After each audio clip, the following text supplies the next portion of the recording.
Ayu Ting Ting sebut ekspresi Boy William tak pantas dilakukan. Biduan Depok murka gaku sakit hati. Prahara hancurnya pertemanan Ayu Ting Ting dan Boy William menjadi sorotan lantaran perang dingin Ayu Ting Ting dan Boy William terjadi selama 4 tahun. Di balik 4 tahun musuhan dengan Boy William, Ayu Ting Ting mengungkap sakit hati yang dipendam. Hancurnya pertemanan mereka disebut Ayu Ting Ting karena dua hal. Pertama, Ayu Ting Ting murka dengan Boy William lantaran tidak profesional. Boy William nekat pergi ke Amerika menemui kekasihnya di saat promo film dengan Ayu Ting Ting jadi terbengkalai. Selain hal itu, Ayu Ting Ting makin murka ketika Boy William bereaksi tidak sepantasnya. Di acara TV beberapa tahun lalu, Boy William menunjukkan ekspresi muka yang dinilai Ayu Ting Ting seperti orang jijik. Saat itu Boy William diberikan sebuah papan yang berisi foto Ayu Ting Ting.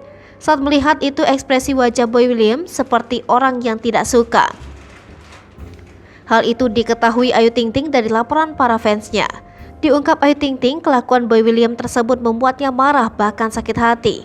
Ayu Ting Ting mengaku tak menyangka sosok Boy William menunjukkan ekspresi tersebut.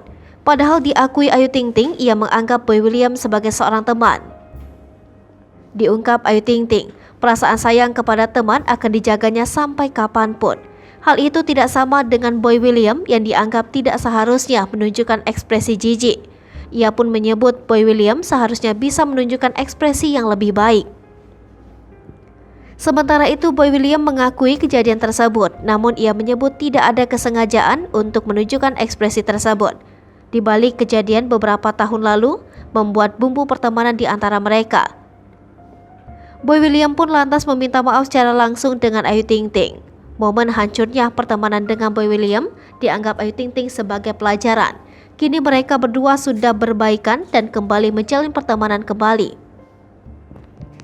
Hai pemirsa Sri Popo TV, jangan lupa komen, like, dan subscribe, serta tonton terus berita-berita terupdate lainnya ya.